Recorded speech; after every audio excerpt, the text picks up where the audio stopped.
você for ver, se for pescar lá quem criou a força sindical, vários ali vieram, né, desse campo, né? Isso, aliás, a parte agora que vai poder falar bem disso é do Conclate, né, de 81. Eu tava lá. Eu tava lá. Por que não teve unificação? Por causa do Joaquinzão? Eles queriam empurrar a goela, Joaquinzão? E aí não tinha conversa, Joaquinzão não. Mas nem por perto. Nem por perto. O partidão apoiando. O Lula aceitaria? Sim, pelo Lula. Não. Nem o Lula? Nem o Lula. Não. E aquela história que já tava tudo fechado e 5, 6 da manhã não tem nada, não tem acordo. Que acordo. Porque saiu uma resolução, bem ou mal saiu, né? Mas não era... E o Valdemar também, eles cortaram, vocês insistiram no Valdemar e não pôde pôr na lista? Era 1 por 1, assim? Exatamente. A coisa tava feia. Eu tava atrás... E foi a única oportunidade... Eu tava atrás do Lula, assim, né? A gente fez uma segurança pra ele. Da hora que ele tá falando, assim, entendeu? O Prestes estava lá, sorria, assim, né? Prestes? Ele já tinha cindido com o PCB, já estava no campo da oposição. Ele estava apoiando eu não sei se ele apoiava, entendeu? Em 84 ele aparece como chapa 2. Sim, ele apoiou desde 81, desde 78 ele nos apoia. Né?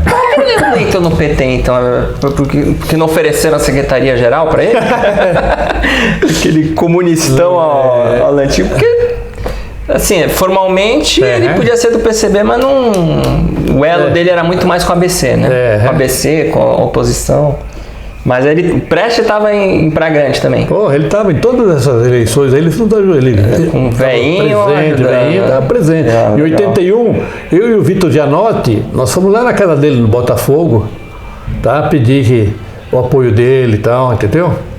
Ele apoiou? Ele falou assim, não posso ajudar economicamente. Mas foto, tira aí.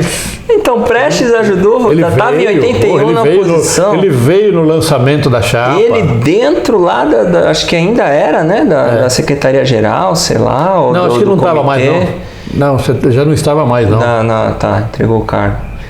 Mas, enfim, as contradições do PCB é uma coisa que não só dava, como já deu muitos livros, né? O que virou o PCB nesse período, né? Enfim. E 81, Conclate, 82, eleições. Vocês apoiaram a Anísio ou não? Eu fui candidato a vereador. Foi? Tive 14.500 votos. Muito bom. E teve 2 operários eleitos, não foram? Teve o João Carlos Alves, o Capeta, o Cláudio Barroso. Capeta.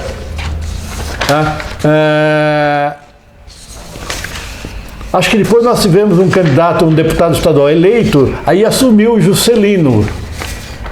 O Juscelino, que era metalúrgico. Assumiu o Juscelino. Elegemos a Luiz Erundina. Capeta era o João Carlos Alves, né? Não, João Carlos Alves era o João Carlos. O Capeta era o Cláudio Barroso. Cláudio Barroso, tá. Os dois estão vivos? Estão vivos. Se tiver o contato deles, hein? Vamos ver. Eu não sei, o Cláudio Barroso, eu não sei. Eu sei que ele tinha tido um piripaque aí, mas nunca mais perdi o contato com ele. Tá. O João Carlos Alves está aí, está vivo, pô. De vez em quando ele aparece aí. Sabe o diretório dele, não? É lá para aquele lado de Santa Amaro. Nem sei se ele está muito ligado ao PT, não. E os dois eram da oposição, não? O João Carlos Alves era, não, o Barroso era de São Bernardo. E veio disputar em São Paulo. Ele era metalúrgico de São Bernardo. Morava aqui em São Paulo, mas era metalúrgico. Legal. Capeta, né? O Capeta, né? Entendi. E o Juscelino, que era metalúrgico também, da oposição. Mas bela bancada, né? Primeira eleição. Inclusive 3 mulheres, coisa que o PT não faz mais, que é eleger mulher. A primeira foi... Isso aí. Eu fui A Tereza era da Brasilândia, né? Daquela área da Brasilândia. E a Irene Cardoso. Irede era jornalista, né? Irene Cardoso, jornalista. E o que você lembra dos programas? Tinha o socialismo dentro do plano estratégico? Ainda era... Tinha, né? Tinha, viu? Tinha. Tá, realmente tinha, viu? Infelizmente já não se fala mais disso, né? Escondem. Inclusive no discurso do Lula no Pacaembu, que ele foi candidato a governador, né? Isso. Ele falava de socialismo naquela época. Tinha no... Mas aí, enfim, a gente ainda está em 82, em 87, no encontro em Brasília, que vai se discutir mais profundamente. Mas eu queria entender porque assim... Como que na cabeça de vocês se daria a mudança institucional? Qual que era o objetivo estratégico? Assim, como chegar ao socialismo via tensionar? Era tensionar, ter um pé no institucional, mas outro pé nos movimentos organizados. Nos conselhos populares. Entende? É isso que Esse debate estava claro lá. Estava claro, e nós perdemos isso. Entendi. Tá certo? Isso, hoje a gente vive de eleições em eleições. Seria assim, o PT ocupando cargos, mas paulatinamente transferindo para a sociedade civil organizada o poder de Estado, mais ou menos como os soviets. Assim. Interessante.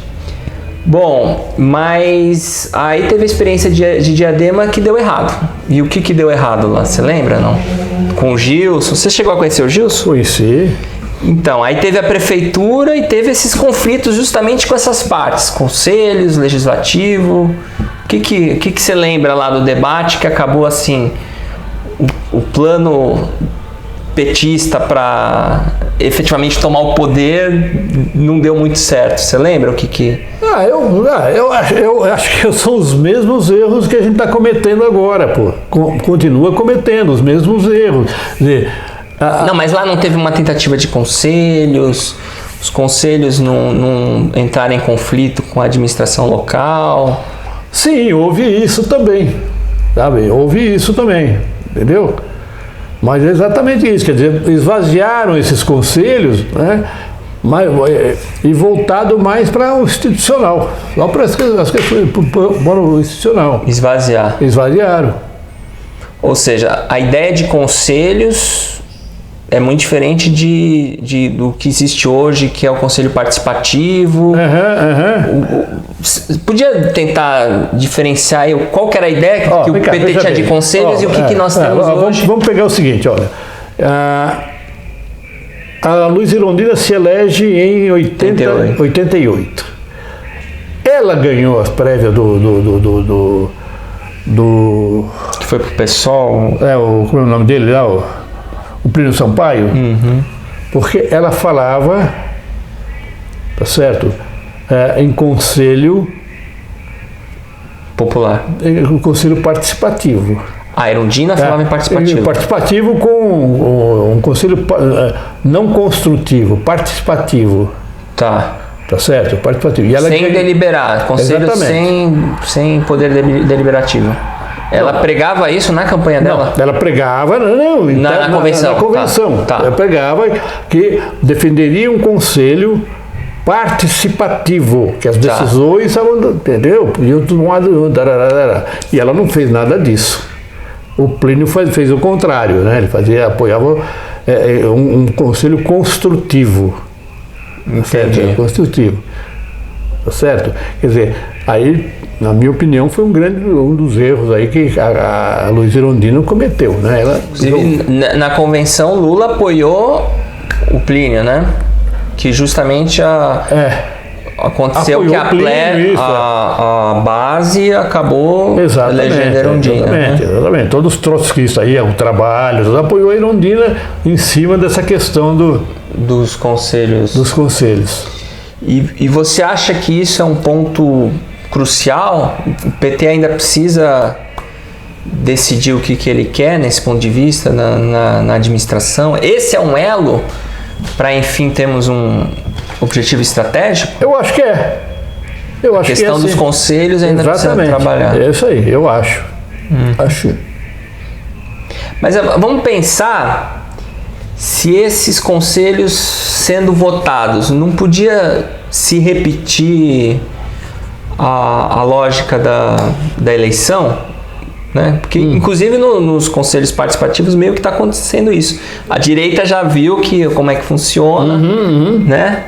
Tem essa questão também, né? Certo. Que iria se reproduzir em menor escala, como o nosso PED, né? O nosso PED. Né? Então, tudo que é eleição, assim, acaba que o poder econômico...